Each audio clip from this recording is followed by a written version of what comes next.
Now we're going to go to Matt Morgan, the intensive care doctor who's been writing about what nearly dying teaches us about really living. Morgan's book, A Second Act, is published on the 16th of January. As an ICU doctor, he's met hundreds of people who've come back from the dead.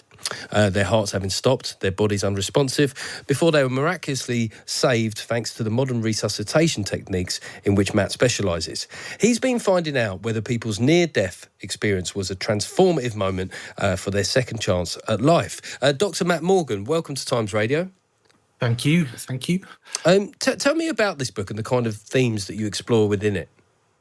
Yeah, I think it started in a few ways, really. As you said, I've worked with patients who've had cardiac arrests and been resuscitated for many, many years. And I've often thought, they are the ones we should be listening to, not business gurus, or you've mentioned Elon Musk this morning. These are the people who really know what's important in life because they've seen both sides. All of the other advice books are only written by people who have lived and not died. So that's the way I came to this. I've also been collecting the words that many of these people tell me when they recover in a little book for many, many years. And it just struck me that, what a great insight that can help other people, as well as traveling to other places, which expands your mind geographically. Why not travel through the lives of other people to help expand your mind in different ways too? Yeah, I suppose the first question that occurs in my mind is whether or not the experience of almost dying makes people more afraid of living. They've been exposed to the fragility of life, or whether it generally gives them a second lease of life where it's more, their life is then more about gratitude. How do you find that tends to break down within people? Yeah, it is, of course, generalised. And I've picked 10 patients, all of which who have died in different ways and then had a second chance at life. So it is a self-selected look from, the point of view of those 10 people. So it's hard to talk from everyone.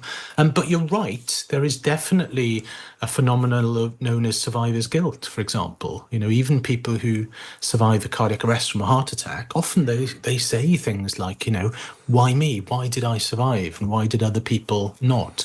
So there's a thread of that. But pretty much universally, all of the people involved in my book are very grateful to be alive, and that's even for those who died on purpose, who wanted to die by suicide. And all of them have also had a perspective of finding a new appreciation of life, I guess. I mean, when people, because there must be a moment for people that weren't expecting to die. How do they react when you first tell them that they were dead or nearly dead? What do they feel like in that moment? What's it like to even be present for that moment? Yeah, I think it varies hugely. And, some people will laugh and joke. Some people will say, oh, my goodness, my wife will kill me. There's a whole range of emotion. Quite a lot of the time, they don't believe you. They think, no, I was fine. And I guess it doesn't help that death in itself is a tricky concept. Out of all of the things that we do in medicine, death, bizarrely, is one that isn't defined in law as a statutory, process.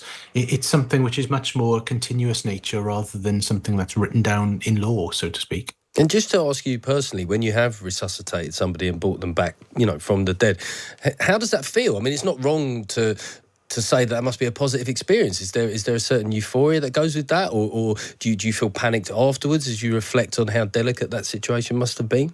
Yeah, I think out of all the things of being a doctor and deciding to do medicine, I think if you describe to someone the ability of someone to effectively be dead and to give what is pretty simple treatment, actually, CPR, for example, and then for someone to be alive, that is truly magic. That's amazing. And the most amazing thing is it absolutely doesn't need doctors. It doesn't need nurses.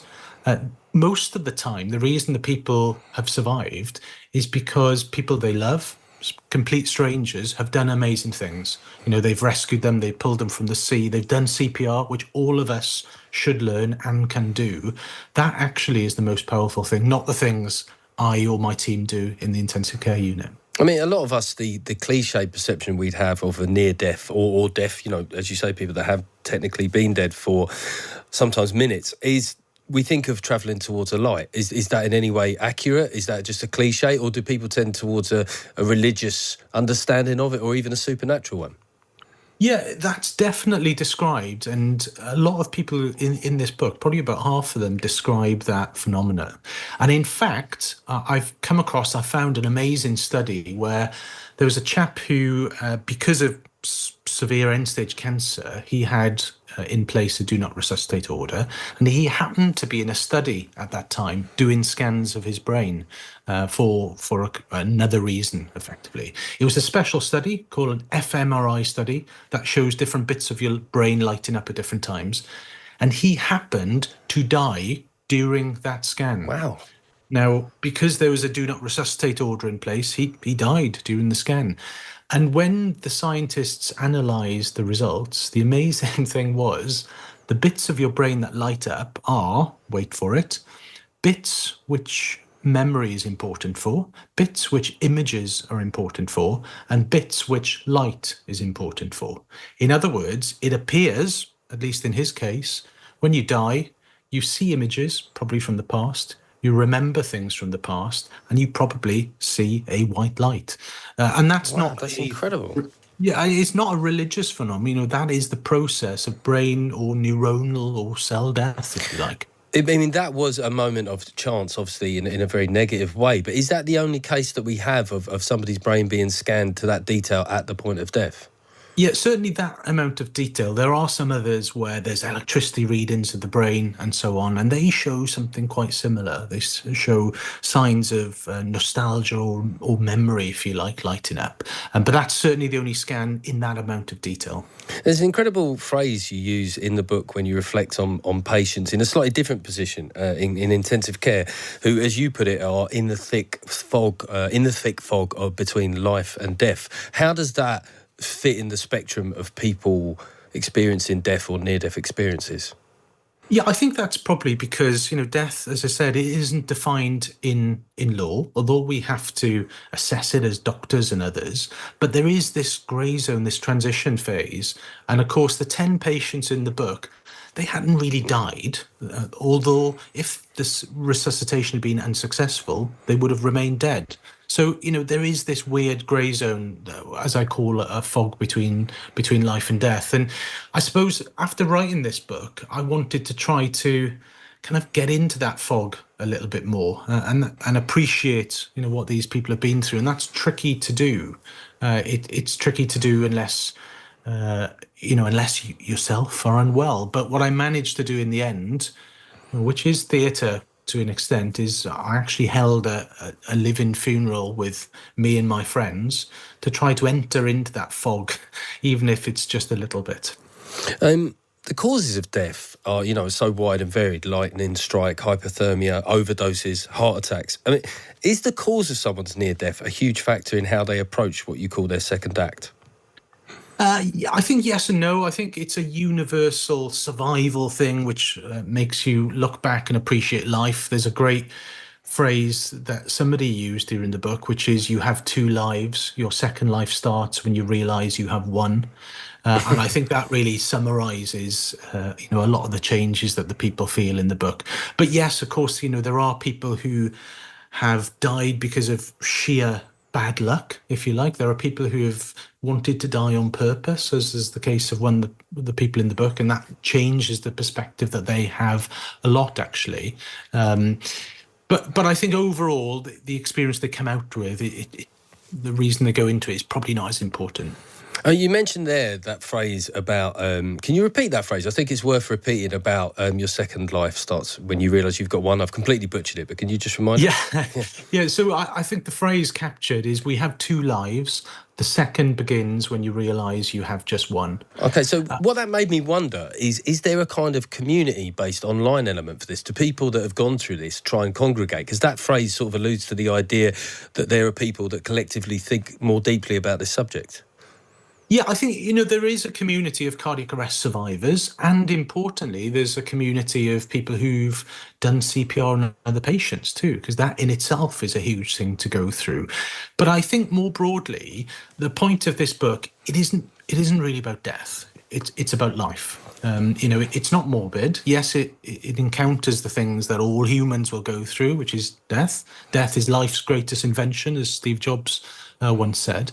But ultimately, it's about life. And you don't have to die to get that appreciation.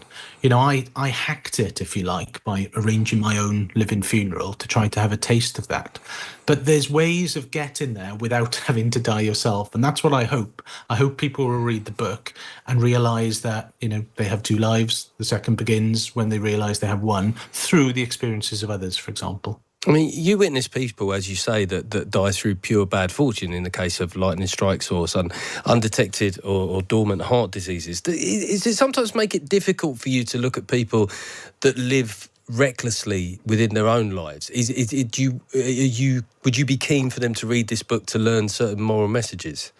Well, I think I've learnt a lot through caring for people like that too. There's a few examples in the book. There's Rhys Thomas, who is the Welsh rugby player, for example, who made some really tough life choices after having a massive heart attack and actually needing a heart transplant. He would wake up on occasions in police cells where his mechanical heart, which he had to wear 24 hours a day, the batteries were bleeping and about to, in inverted commas, die, as would he. So there's a lot of people who've made tough life choices, but what this book really shows, I think there's two things. Firstly, you are not your worst mistake. And I think that's a really important life lesson to come out with. I meet a lot of people who've made bad choices in life, but the truth is we've all made those bad choices, and it's often luck that we are not the ones in intensive care. I've drunk too much. I've, in the past, driven too fast or driven when I'm tired. But I've been lucky, through moral luck, that wasn't me in intensive care. I think the other thing it teaches us, and this is another quote from one of the patients in there, which is the time to make your mind up about somebody is never. People truly can change. Not always, but people can change. And I think having that humility is important. Okay, well, it's really interesting stuff, Matt, and thanks for the chat this afternoon.